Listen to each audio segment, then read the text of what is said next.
Hi, it's me again. So today I am going to be doing my review of Harry Potter and the Cursed Child. Before I go any further, I just want to say if you have not read the book or if you're going to see the play and don't want any spoilers, then just go away now, stop watching this video. I do not want to ruin the book for anyone. So I hope everyone who doesn't want any spoilers has gone, and now I will just carry on. Harry Potter and the Cursed Child, the 8th book in the Harry Potter series, and what J.K. Rowling has said is definitely the last. Now this book is the original rehearsal script of the play that's currently down in London. It's parts 1 and 2 of the play. Now, I was lucky enough to go to the Waterstones launch in my local town Bradford, and I got this book at midnight. I didn't start reading it until Sunday, and it only took me 3 hours to read it, which is surprisingly short time. It normally takes me a good few days to read a book, but this, as you can probably see, is basically just script.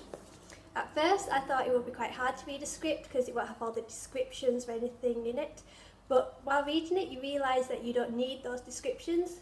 These are characters we know and love, places we know and love. You don't need all the sky was this colour, the trees were these, and you don't need any of that. It is a very, very quick read, mainly because of the script and also because it is so good. You just want to keep on reading, wanting to know what it's about. So let's move on to the plot. The book starts on platform 9 3/4, basically in 13 years part of the Deathly Hallows. Harry's saying goodbye to Albus and he gets on the train with Rose. It's on the train where they meet Scorpius, and then that's how the story starts. It flashes forward to then the 2nd year and then the 3rd year, and then I think this takes place in the 4th year. Now before I go on, just to give you some background, Albus is sorted in Slytherin. Yes, a Potter is in Slytherin, and he's not taken after his father at all. People say it's a bit of an embarrassment, you know, oh, Harry Potter's son in Slytherin, he can't play Quidditch, he's not like this, he's not like that, he's friends with Malfoy.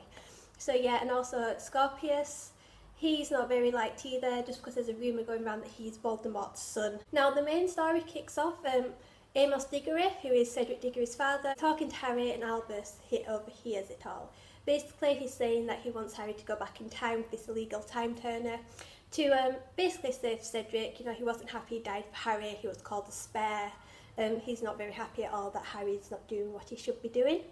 Albus overhears this and he basically decides to go back in time and change time, basically. So yeah, the first time he does it, comes back, turns out Hermione and Ron never married and Rose doesn't exist. So then they go back in time again to try and save Cedric Diggory. This time only Scorpius comes back and the world is ruled by Lord Voldemort.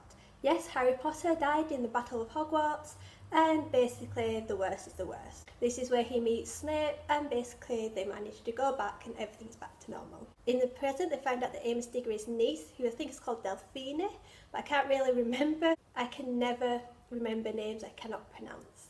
But it turns out she used to Confundus charm, Amos does not remember her, and it turns out she's also Lord Voldemort's daughter. Yes, Lord Voldemort and Bellatrix had a daughter. That is J.K. Rowling totally pandering to those people who write fanfiction. But yeah, overall they all end up back in time on the day where Harry's parents get killed, and they basically have to let Voldemort kill them. Because Delphine doesn't want Voldemort to kill them because then that means the curse is enacted, whereas she just wants him to stay alive, become more powerful and eventually take over. Overall this is a really good book. You get to see lots of people you wouldn't expect, like Petunia's in it, like I said, Snape. You also get to see Lily and James die again. And the way it's written in the script, it's as though it's off stage. You see Voldemort come down to the auditorium, you see the whole Harry Potter kind of thing. It's very sad, and I think acting out on stage, I would just be crying a mess. I was almost a crying mess during the book, but I was also just so giddy that I just could not cry.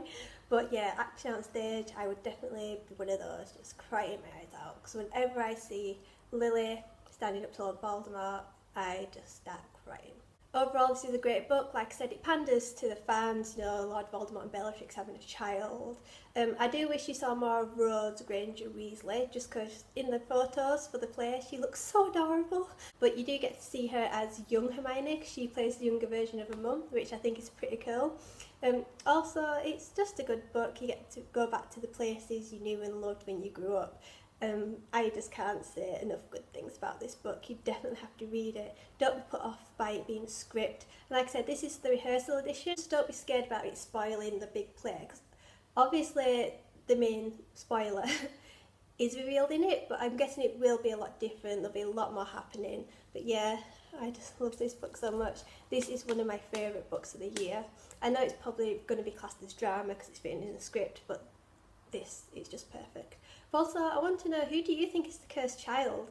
I would think it might be Albus because he doesn't want to be brought up as Harry Potter's son, or Scorpius because obviously there's a rumour about Lord Voldemort, or even Delphine. She's the daughter of Lord Voldemort and Bellatrix. Surely that's a curse. I just love it. It's so good. I might go off and read it.